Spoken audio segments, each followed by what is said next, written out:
Bonjour, moi c'est Claire et je te souhaite la bienvenue sur mon podcast La vie en pause. Tu trouveras ici mes témoignages et mes réflexions sur des thématiques variées telles que l'hypersensibilité, l'entrepreneuriat, la neurodiversité, la douance, le syndrome d'Asperger, etc. Le développement personnel, la créativité. Autant de sujets qui moi me passionnent et j'espère t'apportera des réponses à toutes ces milliards de questions que tu peux te poser. L'instant pour faire une pause et pourquoi pas voir la vie en rose.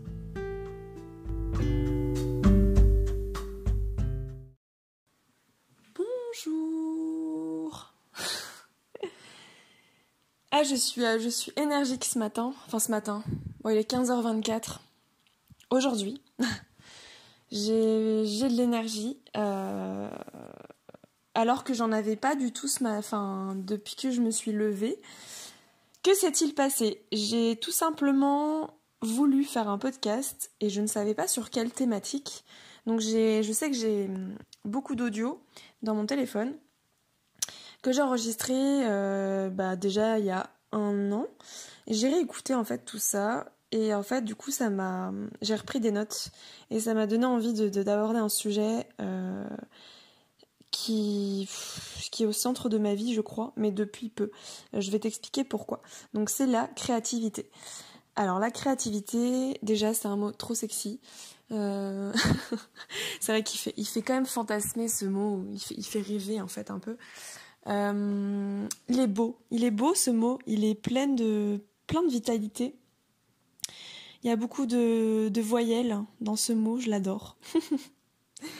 Voilà, bon c'est mon ressenti, mais en tout cas je voulais en parler parce que en fait il y a beaucoup de choses à dire sur la créativité.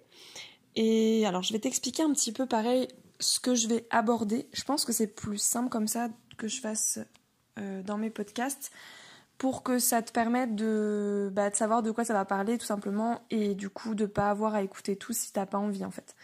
Donc alors les points que je vais aborder. Alors je vais tourner comme d'habitude un peu autour de la question de la créativité.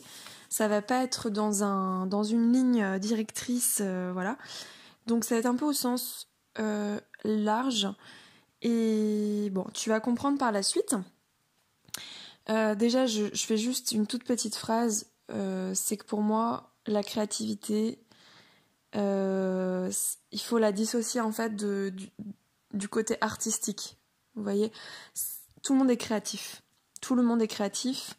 Et j'aime bien donner l'exemple que, voilà, même un comptable, un avocat, je sais pas, un plombier, peu importe, tout le monde est créatif en fait. Et c'est que nous, en fait, on associe le mot créativité tout de suite au sens artistique du terme. Et alors que c'est pas totalement... oui, c'est juste, mais pas que. Voilà. Donc petite parenthèse. Ensuite, donc je vais aborder tout ça et en fait, ça va être aussi la question de est-ce que la créativité doit-elle se travailler ? J'ai été un petit peu vite dans mon élocution. Donc voilà, est-ce que la créativité se travaille ou pas ? Donc moi, je vais te donner mon point de vue par rapport à ça. Et en fait, après, je vais t'exposer... Alors, j'aime pas trop faire ce genre de truc, mais d'un côté, ça va me permettre d'avoir une petite structure quand même. Je vais te proposer en fait 5 étapes pour pouvoir être créatif en fait. Être créatif, alors 5 étapes. Et 5 ou 6, enfin bref. Vraiment pour être créatif et pouvoir développer cette créativité que tu as déjà en toi, je le rappelle. Ok, écoute, si ça te tente, c'est parti, je te souhaite une bonne écoute. Alors, donc ce que je te disais, c'est que la créativité, qu'est-ce que c'est en fait ? En fait, la créativité, je vais d'abord en parler au niveau du cerveau. Alors, je ne vais pas rentrer dans les détails. Par contre, je vais te mettre un lien en description d'une conférence que j'ai été voir sur le cerveau artiste.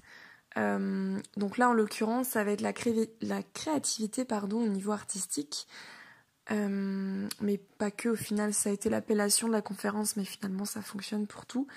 En fait, la conférence, parle du cerveau artiste, donc du processus créatif. Comment ça se manifeste dans notre cerveau. Et donc, il y a un neuroscientifique qui a fait la conférence, accompagné, je crois, d'une artiste. Oui, c'était ça, mais je ne sais plus ce qu'elle... Je crois qu'elle fait du théâtre. Oui, bah oui, en fait. Ça me revient. Donc elle fait du théâtre d'improvisation et en fait elle a sa compagnie de théâtre. Et il y a 4 personnes qui ont accompagné cette conférence qui est du coup assez scientifique avec une compagnie de théâtre d'improvisation. Donc 4 personnes qui ont en fait expliqué comment ça fonctionne dans le cerveau mais de façon imagée et réelle, comme si on avait là un cerveau en face de nous. C'était à la fois drôle, très parlant. Et ça permet vraiment de comprendre comment ça se passe dans le cerveau. Et ils ont tout compris par rapport à cette conférence parce que forcément, ça nous aide à intégrer, à apprendre plus facilement ce qui est dit. Parce que du coup, ils vulgarisent bien entendu, mais en plus, il y a ce côté émotif et sensoriel qui a aidé. Bref, je te mettrai le lien dans la description, comme ça tu pourras aller voir cette conférence qui dure 1h34 précisément. Voilà. Mais en tout cas, voilà, c'est vrai que ça se passe dans le cerveau d'abord. J'ai envie de parler de ça vraiment en introduction. On utilise comparé à ce qui est dit, on dit que c'est l'hémisphère droit qui travaille et qui est le cerveau créatif. Alors, faux. C'est des fausses croyances, c'est comment on appelle ça, des idées reçues. Non, en fait, le processus créatif utilise les 2 hémisphères, donc le cerveau dans sa globalité, et passe par différents... tout un processus, en fait, voilà, je rentrerai pas dans le détail, mais c'est super intéressant. Ça permet de comprendre comment ça se passe. Et c'est pour ça que moi, je vais un peu me servir un petit peu de cette conférence pour pouvoir t'expliquer mes 5 étapes pour créer. Parce que voilà, bon, j'ai fait ce lien-là un lien tout à fait logique. Alors du coup, je commençais par te dire, voilà, tout le monde est créatif. En fait, oui, tout le monde est créatif, nous sommes des créateurs, nous sommes des êtres humains, nous créons tous les jours, chaque jour, sans s'en rendre compte forcément, sans en avoir forcément conscience. Et moi, je vais te donner un exemple, par exemple... Je dis que voilà, on crée tous les jours, mais par exemple, moi qui suis photographe, on pourrait dire, bah oui, c'est normal, Claire, elle est photographe, donc elle est créative, etc. Elle crée tous les jours quand elle fait des photos et tout. Oui, certes, quand je fais de la photo, je compose, évidemment. Mais tous les photographes n'utilisent pas forcément la photo comme quelque chose de créatif. Vont pas être forcément des créateurs, mais des techniciens. Et bon, j'aime bien faire la différence entre un photographe technicien, un photographe créatif, et ceux qui arrivent à conjuguer les deux, et qui, du coup, pour moi, c'est des génies, quoi. Voilà, qui sont des experts vraiment dans les deux, qui arrivent vraiment à associer les deux. C'est assez incroyable. Et ça se ressent, clairement ça se ressent dans la photo. Je dis c'est des génies, j'exagère peut-être un peu, mais il y a des génies clairement, mais il y en a beaucoup qui arrivent à faire ça et qui ont des talents incroyables. Mais là ce que je voulais dire c'est que voilà, oui ça paraît logique, puisque du coup c'est un art, donc il y a de la créativité, etc. Par contre, par exemple il y a quelques semaines, moi j'ai créé par rapport à la façon dont j'allais étendre mon linge pour que chaque drap sèche bien en fait. Et du coup, vu que c'était nouveau pour moi, j'ai un jardin, il y avait un étendoir, et du coup bref, j'ai mis mon linge à sécher et j'ai réfléchi à comment faire tout. Et j'ai fait appel en fait à mon cerveau créatif pour me trouver une solution, une idée. Et du coup voilà, mais ça c'est des choses qui se font naturellement, dont on n'a même pas conscience, et voilà. Et après, je sais pas, je peux donner un autre exemple, par exemple sur la vaisselle. C'est quelque chose qui, moi, j'ai horreur de faire la vaisselle, vraiment, c'est une grosse contrainte pour moi. Donc du coup, j'essaie de trouver des solutions, de créer des choses pour que ma vaisselle soit plus optimisée, que je puisse économiser mon eau par exemple aussi, que je puisse ne pas m'ennuyer, ne pas trouver que c'est une contrainte, donc du coup j'écoute des podcasts, enfin je trouve des moyens pour, voilà, et me dire que par exemple je vais je vais me débarrasser de beaucoup de vaisselle pour pouvoir avoir moins de vaisselle à faire, enfin bref. Mais toutes ces choses-là, enfin, c'est une sorte de processus créatif finalement en fait, sans être dans la production, sans produire quelque chose, hein, du coup. Après, peut-être que je déforme le mot créativité, mais moi, c'est comme ça que je le vois et que je le sens. Par exemple, aussi, j'organise des événements. Enfin, j'organisais en tout cas là ces derniers temps. Et en fait, en soi, on ne construit pas quelque chose, on ne crée pas quelque chose dans la matière, quelque chose de physique. Mais par contre, on va créer, je sais pas moi, des conférences, des modules de formation, nous, on s'adresse à des entrepreneurs donc, qui se lancent et donc pour les aider à créer des projets. Donc, on crée des événements, c'est de la création aussi. Je sais pas. Enfin bon, je pense que vous avez compris un peu l'idée de la création. Et je suis certaine que vous, dans votre quotidien, vous créez des petites ou des grandes choses, des concepts ou des objets. Voilà, ça peut vraiment, ou simplement des idées, ça peut être vraiment tout et n'importe quoi. Et voilà. Et le problème, disons qu'en fait, vu qu'on on corrèle, je crois que oui, ça se dit, la créativité à l'art, au côté artistique, ben, moi qui, pendant 20 ans par exemple, je me suis sentie comme quelqu'un de pas du tout créative, mais vraiment pas du tout, quoi. Je me sentais complètement larguée par rapport à ça, parce que je me disais, bah oui, je dessine, oui, j'écris, oui, je sais pas, je fais des choses avec mes mains, mais par exemple, quand on est petit, on fait de la pâte à modeler, ben on crée des trucs déjà, en fait. Mais bref, du coup, en fait, j'ai l'impression qu'on met la créativité à un certain niveau. Comme si être créatif voudrait dire construire des belles choses, des choses incroyables, toujours dans un espèce d'échelle, de niveau, je sais pas, au niveau esthétique, au niveau génie, enfin, de novateur aussi, parce que oui, c'est sûr que certains créatifs innovent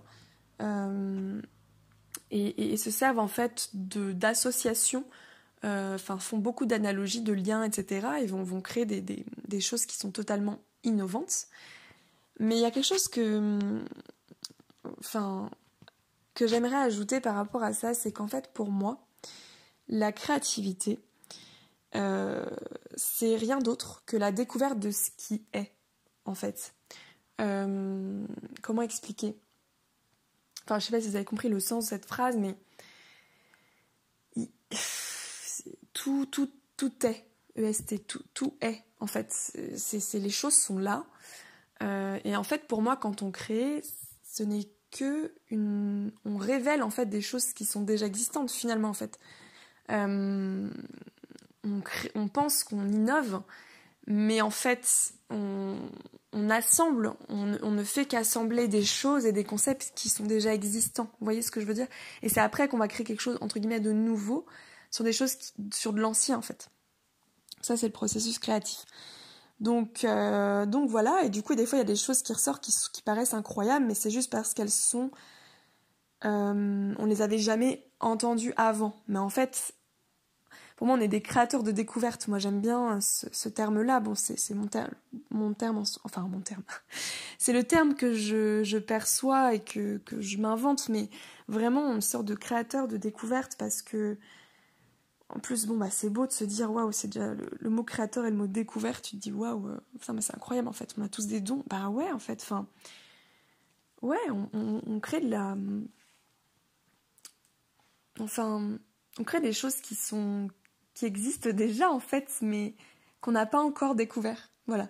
Bon, bref. Et j'en reviens à ce que je disais tout à l'heure, c'est que le fait qu'on associe ça à quelque chose de créatif au sens artistique, bah ouais, on se sent nul et tout. Et moi, pendant 20 ans, vraiment, je me sentais pas du tout créative.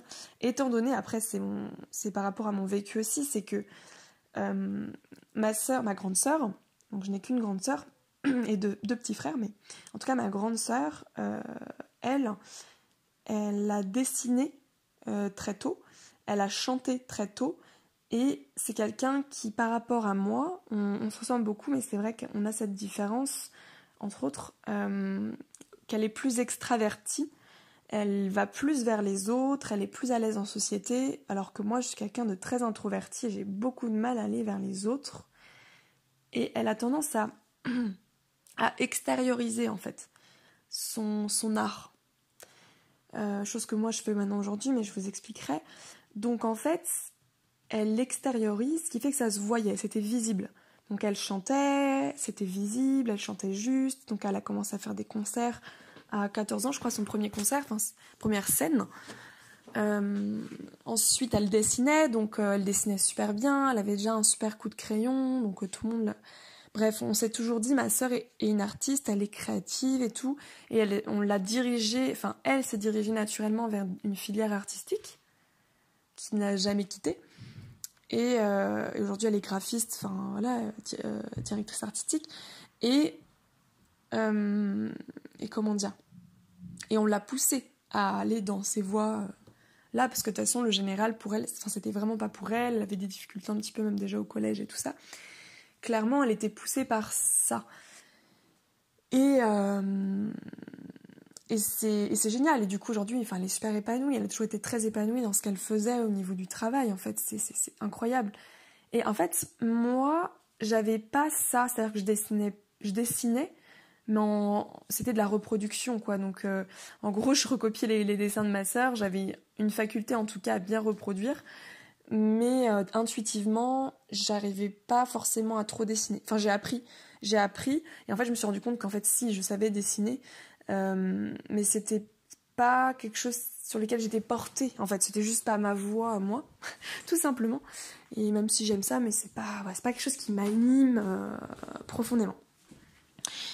Et du coup, j'avais pas de truc visible. Pareil, la photo. En fait, la photo, enfin, si j'avais pas de boîtier ou si j'avais rien, je pouvais pas m'entraîner, je pouvais pas montrer, je pouvais pas. En plus, c'est très subjectif quand on regarde des photos. C'est un art quand même qui est, comment dire, un dessin, on sait quand quelqu'un dessine bien ou dessine mal. Enfin, c'est plus facile. Alors que la photo, enfin, je trouve que... Après, je sais pas, hein, c'est peut-être totalement faux ce que je dis, mais enfin, c'est pas une question d'être faux ou vrai d'ailleurs. Encore une fois, c'est mon ressenti, mais c'est peut-être plus compliqué en tout cas. Voir si on fait de belles photos et tout ça, surtout qu'au début, c'est pas forcément des clichés qui vont être super bien réussis. Et il faut de la pratique, de l'entraînement, puisque du coup, ça vient pas de nos mains directement. Faut apprendre la technique, en fait. Bref. Donc, en tout cas, moi, ça a été ça a été invisible, en fait. Et du coup, je n'ai d'ailleurs pas eu d'appareil photo, puisque je savais que j'étais attirée par tout ce qui était ligne, texture, couleur, etc. Que je voulais être photographe, depuis toute petite, au final. J'ai un peu fait taire ce truc-là, et mes parents, en tout cas, oui, mes parents, m'ont pas suivi là-dessus, parce que il n'y avait pas de preuves, en fait. Pour eux, non, Claire, ça se voit que t'es forte aux échecs, et à l'observation des animaux, et des trucs, parce que j'avais un microscope quand j'étais petite. J'avais des bouquins sur les insectes et les animaux et tout ça. Je sais pas, ils se sont dit, t'es scientifique. Donc bref, j'ai fait une filière, moi, toute tracée comme ça, dans le scientifique, dans le côté très rationnel, en fait. Alors que c'est marrant, parce que du coup, j'avais... Enfin, bon, je vais pas aller trop dans les détails, mais j'avais une façon de m'habiller qui était différente. J'étais, comment on appelle ça, enfin... pas hippie, mais enfin voilà, vous voyez un peu le style... en tout cas, j'étais très cool, quoi, et j'avais beaucoup de couleurs sur moi, et tout ça, et du coup, j'étais dans une classe et dans un lycée, je crois que j'étais la seule à m'habiller comme ça, quoi. C'était un truc de fou.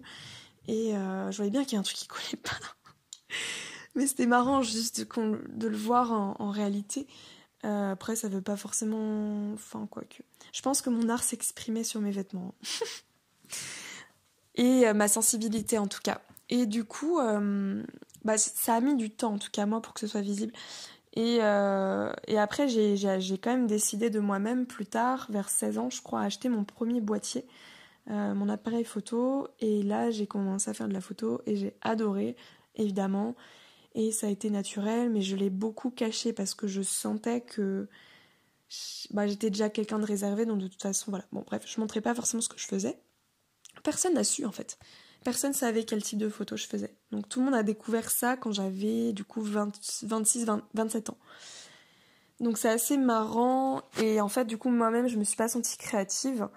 Donc j'ai dû être bloquée quand même un petit peu.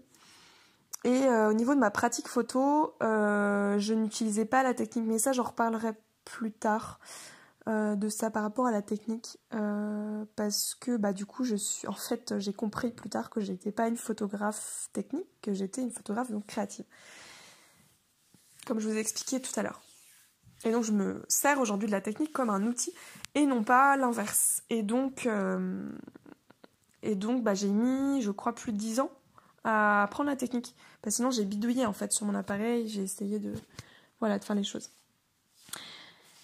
En tout cas, 20 ans sans penser que j'étais créative. Donc là, je vais y venir sur les 5 étapes un peu de la création. C'est qu'en fait, le fait de ne pas se croire et de ne pas se penser créatif, tout de suite, ça se manifeste dans la réalité, quoi. On n'y croit pas, on n'a pas confiance en nous. Du coup, moi, j'en avais carrément perdu la volonté. Donc, en fait, il n'y a rien qui s'exprimait, si vous voulez. J'étais très...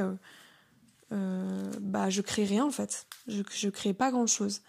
C'est plus tard que c'est arrivé, je dis 20 ans parce que, même un petit peu plus, mais c'est arrivé plus vers l'âge de 25 ans, où j'ai fait des bonnes rencontres, je pense, où j'ai commencé à me connaître un peu plus, où j'ai commencé à prendre un peu mon envol... bref, un peu plus tard et tout ça, où là, j'ai compris qu'il y avait quelque chose. Et du coup, j'ai avancé, j'ai fait mon propre chemin. Et là, je me suis dit, mais en fait, j'ai plein d'idées. C'est un truc de dingue. Et je commençais à avoir plein de projets en tête, plein de trucs qui m'arrivaient à la conscience. Et je savais que j'étais quelqu'un de très... je m'émerveillais de tout. J'ai toujours fait ça. Je savais que j'étais quand même sensible. Donc il y avait un décalage et donc là j'ai pu le comprendre petit à petit et ça a été grosse révélation parce que maintenant j'en suis convaincue et en fait justement je vais y venir. Donc je me suis rendu compte que le fait d'y croire ça remettait de la confiance et donc de la volonté à continuer d'y croire et du coup ça entretient la créativité et ça la fait grandir, ça la fait vraiment s'exprimer. Et du coup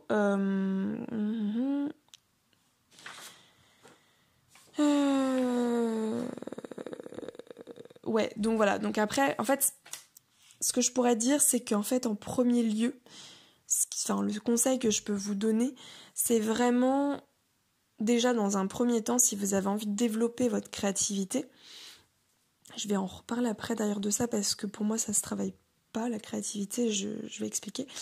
Mais si vous voulez en tout cas faire évoluer cette chose qui fait partie de vous, totalement, eh bien, il faut déjà avoir cette volonté. Il faut le vouloir. Bon, premièrement, il faut le vouloir. Ensuite, deuxièmement, il faut le croire. Il faut y croire. Et se faire confiance. Et faire confiance à son cerveau aussi. Comme je l'ai expliqué au tout début du podcast, parce que le cerveau travaille tout seul pour nous. On n'a pas besoin de la travailler, la créativité, elle se fait toute seule. Donc pour moi, c'est déjà les 2 premiers trucs. C'est avoir une volonté, donc vouloir, croire, pour se faire confiance. Et la 3e chose, je dirais, c'est avoir une certaine ouverture d'esprit. Alors, comment ça, une ouverture d'esprit ? Je vais vous expliquer un peu, ça c'est un petit peu mon élément clé, c'est pas quelque chose qui est obligatoire, mais qui contribue en tout cas à être plus créatif. Cette ouverture d'esprit, donc en fait, Ce que j'appelle par là, c'est que l'ouverture d'esprit, c'est de pas justement chercher à travailler la créativité, mais de la laisser se libérer d'elle-même, en fait. En fait, la créativité, elle se passe... comment expliquer? Dans le cerveau, mais de façon sans réfléchir, en fait. Les connexions se font d'elles-mêmes. Et je sais pas, en fait, justement, dans le processus créatif, il y a un moment dans le processus où, vous savez, vous avez l'idée où ça fait Eureka. Mais avant ce Eureka, cette idée, voilà, cette naissance de cette créativité, eh bien, il y a ce qu'on appelle un peu, enfin, ce que j'appelle en tout cas les moments pour moi propices, le moteur. En fait, ce qui va faire que on aura ce Eureka. Donc, ça peut, en fait, entre guillemets, pas se contrôler, mais se gérer. Ça peut se gérer. Donc, par exemple, pour vous donner des petits conseils sur ces éléments moteurs, moi, ce que j'utilise, c'est la promenade. Je marche. Je pars de chez moi sans téléphone, sans rien. Je me balade. Des fois, 10 minutes, ça suffit. Des fois, il faut 1 heure, 2 heures. Et en fait, je pense à rien. Enfin, je pense énormément. C'est juste que je ne... Comment dire ? Ça veut pas dire que je réfléchis pas non plus. Mais en tout cas, je laisse mon cerveau réfléchir tout seul, quoi. Je laisse les pensées se faire. Je m'émerveille, je regarde autour de moi. Enfin, voilà, tranquille, quoi. En fait, c'est un état méditatif, si vous voulez. Moi, je médite beaucoup en marchant, en fait, je me suis rendu compte. J'ai beaucoup de mal à méditer assise par terre, voilà, en tailleur, c'est pas mon truc. Je médite beaucoup en marchant. En faisant du sport, ça marche aussi, en écoutant de la musique. En tout cas, pour ma part, c'est comme ça que ça fonctionne. Je médite aussi en faisant la vaisselle, parfois, du coup. En échangeant avec des amis, ça peut m'arriver de méditer pendant que j'échange avec des amis. Oui. Bon, d'être dans la nature, enfin voilà. Des choses qui favorisent, ou ça peut être du yoga, des trucs comme ça. Moi, j'ai pas réussi, mais pour ceux en tout cas à qui ça parle, ça peut vous aider. Et en fait, tous ces moments-là, même quand on dort aussi. Parce que quand on dort, il se passe des choses aussi. Et parfois, on peut avoir des idées en pleine nuit. Bref. Donc voilà. Donc du coup, il y a cette étape de trouver des éléments moteurs qui vont nous permettre d'ancrer. C'est des encres, en fait. Comme on appelle ça en PNL, c'est des encres qui vont venir motiver, en fait, ces choses-là. Donc l'idée, c'est pas de se dire à tout prix, il faut que je travaille ma créativité, il faut que je fasse ça, il faut que je fasse ça, il faut que... Ben non, en fait. Par exemple, le brainstorming, c'est une technique pour... c'est donc, je sais plus comment on appelle ça, hein, en français, ça se traduit par...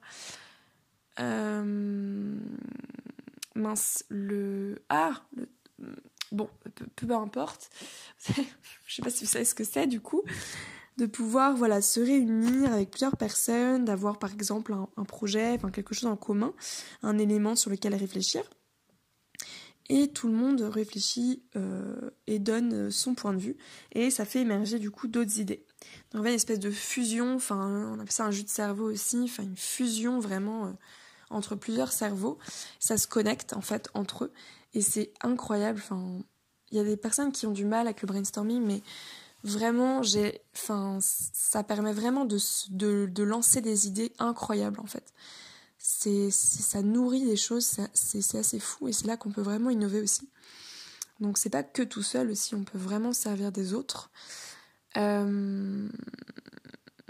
puis, ah oui, et du coup pour moi, donc ça se travaille pas mais ça s'entretient la créativité. Donc c'est-à-dire que si jamais vous décidez d'être plus créatif, c'est sûr que si vous allez vous balader 1 fois par mois dans cette optique ou je sais pas, enfin, en fait l'idée c'est d'entretenir ça, c'est plus c'est comme tout quoi, c'est un équilibre, plus tu pratiques, plus ça t'arrivera, plus tu seras créatif en fait. Donc plus tu te balades, plus tu écoutes de la musique, plus tu fais des choses comme ça où vraiment tu poses ton cerveau, plus ça s'entraîne en fait, pour moi ça change la plasticité du cerveau, ça le met en condition en fait. Ça va vraiment, tu laisses ton cerveau quelque part disponible.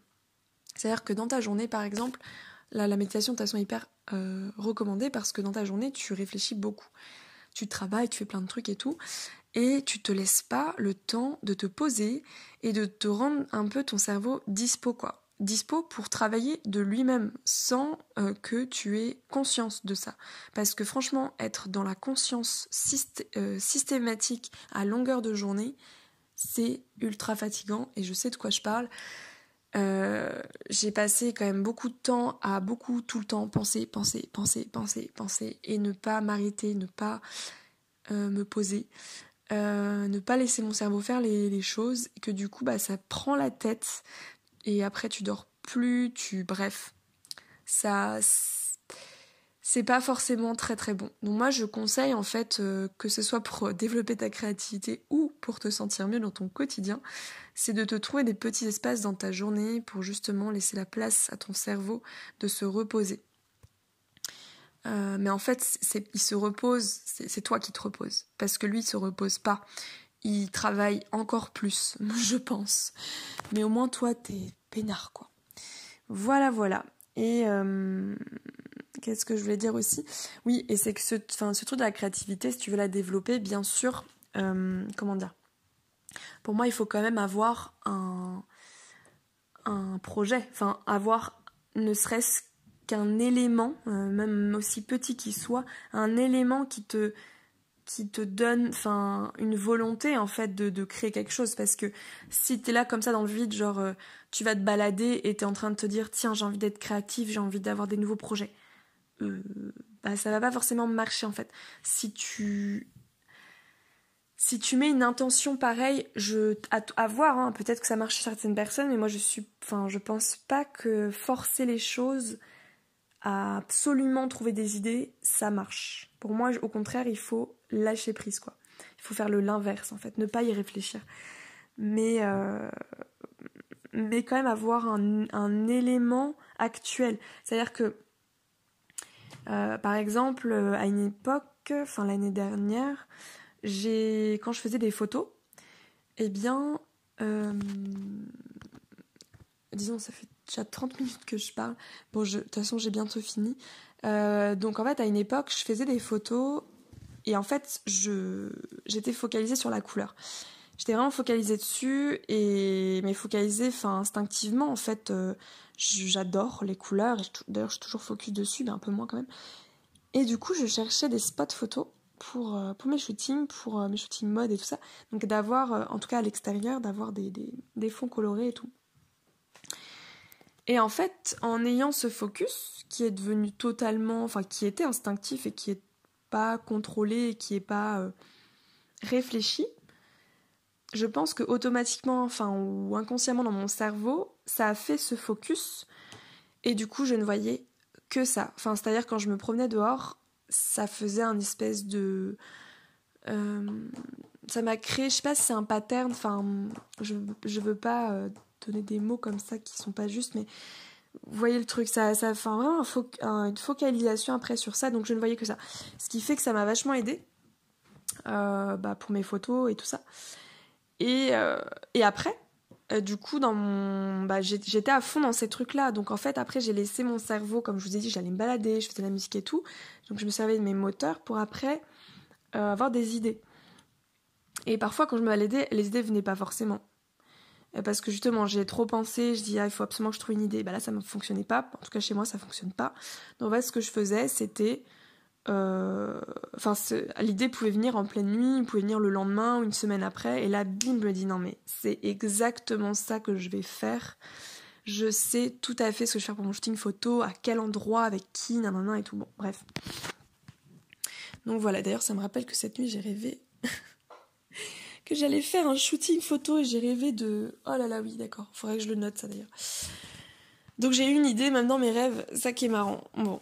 Et c'est marrant, en fait, ça peut paraître un peu extraordinaire, mais en fait, c'est le cerveau, il est comme ça, et vraiment, c'est quelque chose qui peut très vite, s'entretenir et très vite être une habitude.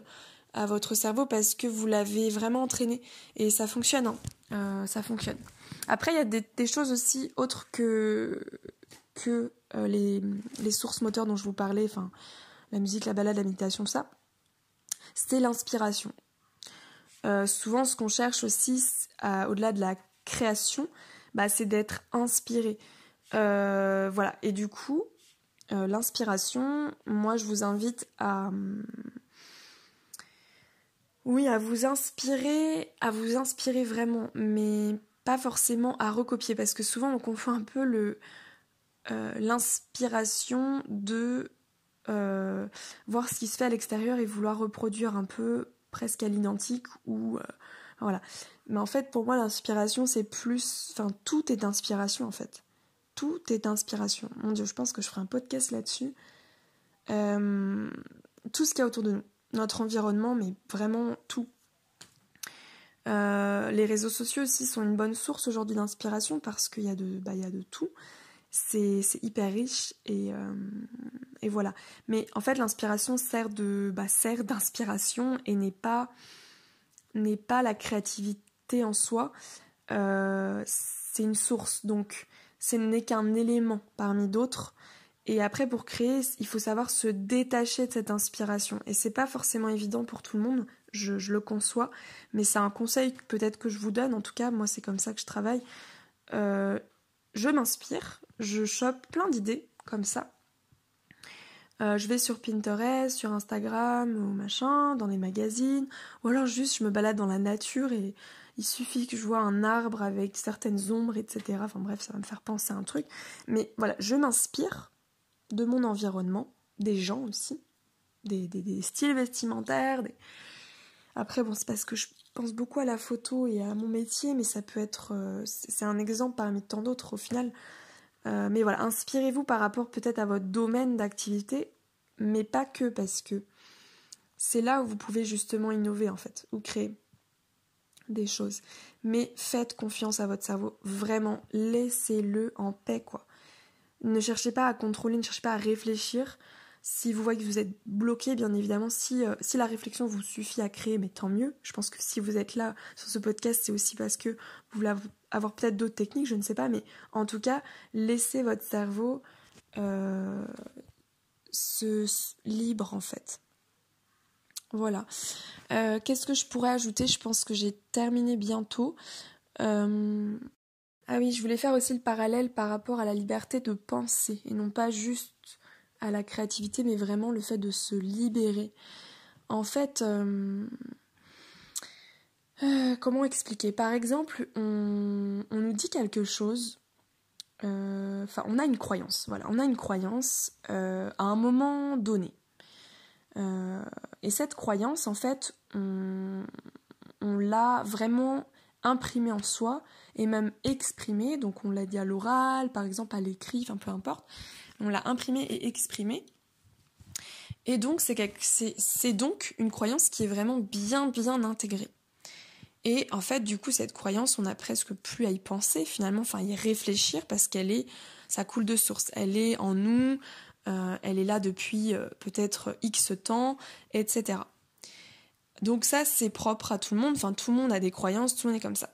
Moi, j'ai tendance, la façon dont je fonctionne, et c'est pas une mauvaise ou une bonne chose, hein, c'est juste un conseil aussi en plus pour vous aider dans votre créativité, c'est aussi de changer votre façon de penser. C'est-à-dire, quand vous avez une croyance comme ça, c'est toujours de se dire que cette croyance, étant donné que rien n'est fixe dans la vie, tout est en mouvement en fait, absolument tout. Tout est en mouvement, rien n'est figé, tout change, enfin voilà, nous on change, les autres ils changent constamment, à longueur de temps, à longueur de secondes, de minutes. Donc c'est d'accepter que tout est modulable et que tout peut changer. Et à partir du moment où on sait ça, du coup on sait aussi que nos croyances peuvent changer en fait. Et on accepte le fait qu'aujourd'hui on a une croyance qui est forte, mais que demain cette croyance peut être renversée par quelque chose, par un événement, par une personne, juste parce qu'on nous a dit quelque chose, par une prise de conscience, par autre, enfin voilà. Et en fait, moi j'aime bien faire le parallèle entre par rapport à ce que tu as imprimé en toi.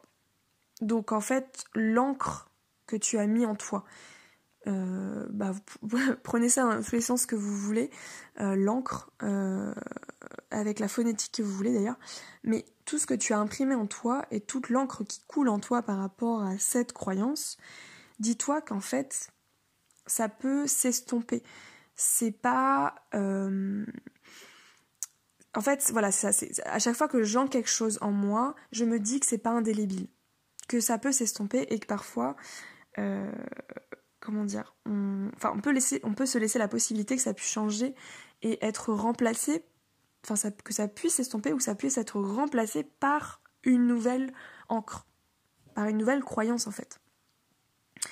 Donc voilà. Et en fait, comment expliquer ? Et en fait, je suis convaincue que... Enfin oui, du coup, c'est aussi une croyance, ça.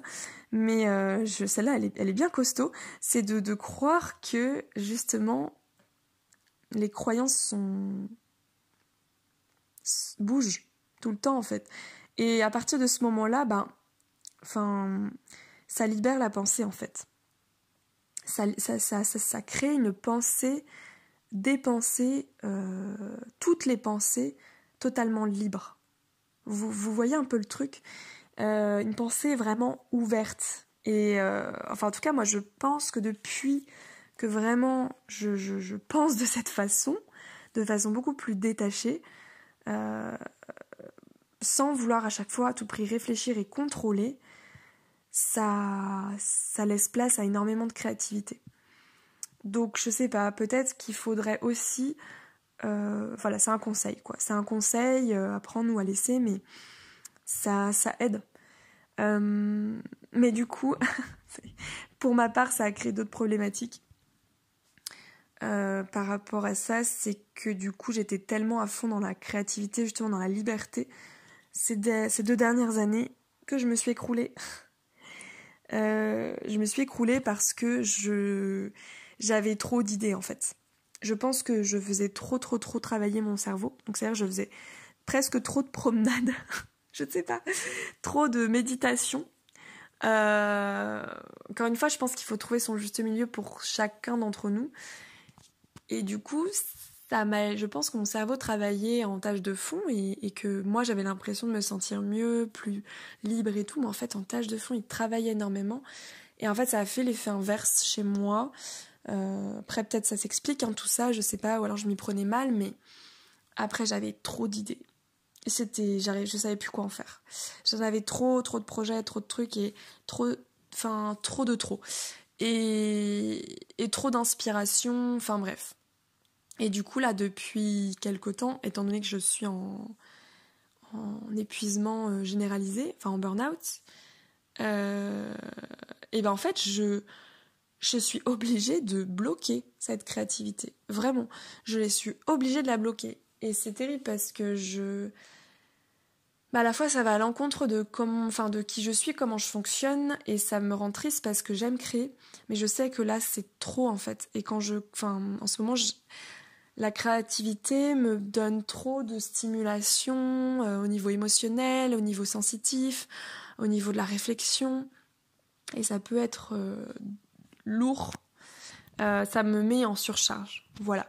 Donc il faut savoir doser, je pense, et en tout cas moi, ça va être mon travail aujourd'hui, c'est de trouver un équilibre entre tout ça, parce que trop de créativité n'est pas forcément bon non plus, en fonction de comment tu es, en fonction de comment tu subis les choses, comment tu les vis, parce que chacun, on est tous différents, et voilà. Et moi, c'est ça que je peux m'épuiser assez rapidement, donc il faut faire attention, mais c'est super en tout cas. Bref, ce sujet, moi, me passionne. J'avais encore plein de choses à dire, mais ça fait, je crois, plus de quasiment 40 minutes que je parle, donc je m'arrête là.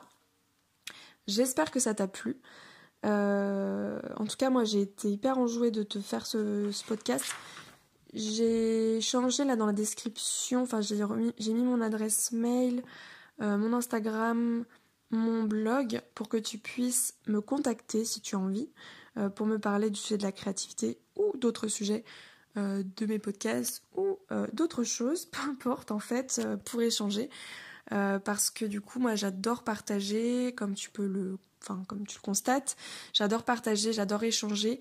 J'ai pas forcément besoin en tout cas de rencontrer les gens en vrai, mais j'adore échanger comme ça par écrit, par messages vocaux, et puis bah écoute, si t'es dans la région de Rennes, pourquoi pas se rencontrer un peu plus tard. Voilà, en tout cas, ça se trouve, je sais pas, je pourrais peut-être organiser des sorties plus tard. Quand je me sortirai de mon burn-out et de mon anxiété sociale, je ferai des sorties brainstorming, créativité. Ça peut être sympa. Voilà, bah écoutez, phrase de fin, la créativité est infinie, alors ne vous limitez pas, vraiment. Je vous embrasse et je vous souhaite une belle journée. À bientôt. Si t'as aimé ce podcast, je te laisse me mettre un petit commentaire si c'est possible. Sinon, tu peux toujours m'envoyer un message vocal. J'ai aussi laissé mes coordonnées, mon adresse mail, mon Instagram et également l'adresse de mon blog Cocktail. Donc voilà, je te laisse me faire un retour. Et puis n'hésite pas à me mettre aussi des étoiles parce qu'a priori ça permet d'augmenter la visibilité et de permettre à d'autres gens de découvrir ce podcast. Merci beaucoup et à bientôt.